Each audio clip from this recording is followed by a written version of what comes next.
বিসমিল্লাহির রহমানির রহিম। কাউকে মিথ্যা বলে খুশি করার চেয়ে সত্য বলে কাঁদানো অনেক ভালো।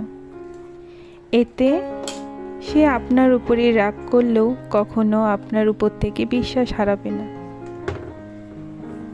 আসসালামু আলাইকুম ভিউয়ার্স, কি অবস্থা, কেমন আছেন? আশা রাখি সকলেই ভালো আছে নিজ নিজ অবস্থান থেকে, এবং আমিও আপনাদের দোয়াই ও ভালোবাসা আল্লাহ পাকের অশেষ রহমতে আমার অবস্থান থেকে বেশ ভালোই আছি। তা আমি দ্য স্টেডি ব্লগ থেকে আরও একটি নতুন দিনে নতুন ভিডিও নিয়ে হাজির হলাম আমি তাহমিদা। আজকের ভিডিওটি বরাবরের মতো সকাল থেকেই শুরু করেছি। আসলে সকাল থেকে ভিডিওটা শুরু করলে কি হয়, আমার মনে হয় যে ভিডিওর কোয়ালিটিটা একদম ঠিকঠাকই থাকে, এতে এলোমেলো হয় নাই আর কি।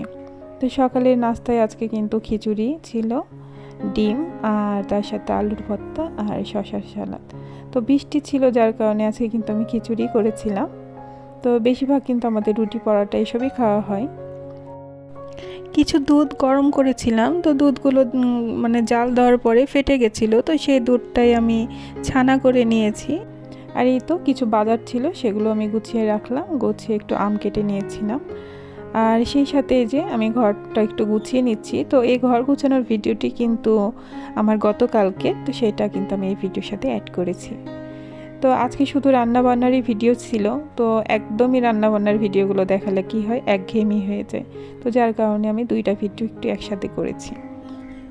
তো আমাদের মতো যারা গৃহিণী, তো আমাদের কি বলবো আর, তো বিয়ের পরে দেখা যায় একই কাজ আমাদের করা লাগে সংসারে। সে ঘুম থেকে উঠে নাস্তা বানাও, তো নাস্তায় কি হবে সেও একটা টেনশনের বিষয় থাকে। তারপরে দুপুরে রান্নায় কি থাকবে সেও একটা টেনশনের বিষয় থাকে। আর তার সাথে তো অনেক কাজ থাকে যেগুলো আর বলে বোঝানো নয়। যেমন প্রতিটা বেডরুম গোছানো, ড্রয়িং রুম গোছানো, আবার মেয়েকে স্কুলে নিয়ে যাওয়া নিয়ে আসা, তাদের পড়াশোনার খেয়াল রাখা, অনেক এক্সট্রা কাজ থাকে যেগুলো একদম চিন্তার বাহিরে। তো আমার তো মনে হয় যে একটা নারীর বিয়ে তো হয় না শুধু একটা দায়িত্ব বা চাকুরি, এই ধরনের কিছু হয়। আর এই চাকুরির বোঝা আমাদেরকে সারাটা জীবন বইতে হয়। আমাদের এই চাকুরির না আছে কোনো ছুটি, না আছে কোনো অবসর, না আছে কোনো বেতন। তো এই তো, তারপরেও আমরা অনেক খুশি আলহামদুলিল্লাহ। এই হাউসওয়াইফ চাকরিটাই আমাদের কাছে বেশ ভালো লাগে, কারণ এটা করার মতো হয়তো বা অনেকের মেধা আর সে ধৈর্যটাও থাকে না। তো এই ধরনের সাংসারিক বিষয়ে কাজ করতে গেলেও কিন্তু অনেক ধৈর্য লাগে, অনেক মেধাও লাগে। এই যে 2 থেকে 2.5 মিনিটের ভিডিও, এখন পর্যন্ত যে সকল আপুরা আমার সাথেই আছেন, আশা রাখি আমার ভিডিওর কোনো একটি অংশ ভালো লেগেছে। আর ভালো লাগা থেকেই প্লিজ আমার ভিডিওটিতে একটি লাইক দিয়ে দিবেন। আর যদি বেশি ভালো লেগে থাকে তো আমার এই চ্যানেলটাকে সাবস্ক্রাইব করে আমার ছোট্ট চ্যানেলের বন্ধু হয়ে যেতে পারেন। আর যদি আপনি এই কাজটি অলরেডি করে থেকেছেন তো আপনাকে জানাই অসংখ্য অসংখ্য ধন্যবাদ ও মন থেকে দোয়া। তো আমার ভিডিওতে ভিউ যাই বা হয়, কিন্তু লাইক কিন্তু একদম আসে না। তো প্লিজ আপনারা লাইক দিতে ভুলবেন না, লাইক দিয়ে কিন্তু ভিডিওটি কন্টিনিউ করবেন। আসলে এই ছোট্ট একটি লাইকই কিন্তু আমার ভিডিওর জন্য অনেক বেশি গুরুত্বপূর্ণ। তো এই তো কথা বলতে বলতে কিন্তু আমার এই বেডরুম না, এটা লিভিং রুমটা গোছানো হয়ে গেছে। তো প্রতিদিন কিন্তু প্রতিটা রুম একদম নিখুঁতভাবে গোছানো হয় না। তো যখন দেখা যায় যে বেশি কাজের প্রেশার থাকে, সেদিন কিন্তু আমি একটা করে রুমই গোছাই, আর বাকি রুমগুলো আমি হালকা পাতলা গুছাইনি। আজকে কিন্তু মনটা অনেক খুশি, অনেক ভালো লাগা একটা কাজ করছে, যা ভাষায় প্রকাশ করা যাবে না। আজকে আমার দেশটা আবার নতুন করে স্বাধীন হয়েছে, নতুন করে আবার সবাই প্রাণ খুলে হাসতে পারবো, প্রাণ খুলে কথা বলতে পারবো, নিজের মতামতগুলোকে সুন্দর করে প্রকাশ করতে পারবো। এই যে কি যে একটা খুশি কাজ করছে, যে যা ভাষায় প্রকাশ করতে পারবো না। তো সব শুকরিয়া একমাত্র আল্লাহর কাছে, যে আল্লাহ তুমি আমাদের মুখের দিকে চেয়েছো এবং আমাদের মনের কথাগুলো শুনেছো। আজকের এই দিনটা তো ইতিহাসের পাতায় স্মরণীয় হয়ে থেকে যাবে।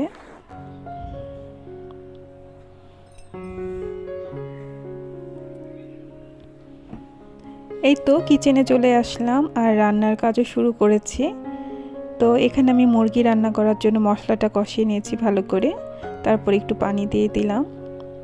তো একটা মুরগি রান্না করব, পাকিস্তানি মুরগি, তো সেই জন্য এই যে মশলাটা মানে ভালো করে না কষালে কি হয়, একটা মশলার গন্ধ বের হয়, তো ওটা ভালো লাগে না। তো এখানে আমি ভালো করে মশলাটা সাথে মানে মুরগিটাকে ভালো করে নেড়ে চেড়ে আমি এখানে পানি দিয়ে দিব।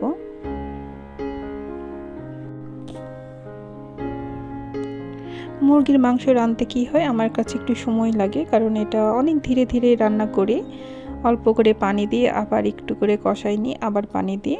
তা আমার মুরগি রান্না করতে কিন্তু অনেক সময় লেগে যায়। তো আমি কিন্তু এর ফাঁকে গ্যাসের চুলায় কিন্তু ডাল রান্না করে নিয়েছি, তার সাথে পটল ভাজি। তো আমার ওই সব রান্না হয়ে গেছে, শুধু মুরগি রান্না করলেই হয়ে যাবে। আর ভাত তো আমি রাইস কুকারেই রান্না করে নেই। এই দুপুরের রান্নার বিষয়টা যদি আমরা আগে থেকে চিন্তা করে না রাখি, তাহলে কিন্তু হুট করে মাথায় আসে না যে কি রান্না করব।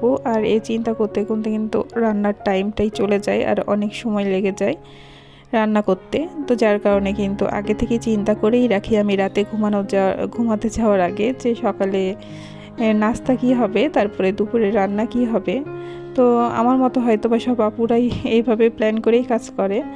তো যাই হোক, আসলে সংসার করতে করতে এইসব আইডিয়া, ছোটোখাটো আইডিয়াগুলো কিন্তু মাথাতে চলেই আসে। এইসব আর বলার আর বোঝানোর কিছুই নাই। তো আমার কিন্তু মাংস কষানোটা হয়ে গেছে, তো আমি পানি দিয়ে ঢেকে দেব। তো আলু ছাড়া কিন্তু আমাদের আবার মুরগির মাংস একদম চলে না, যার কারণে আমি কিন্তু আলুটা দেই।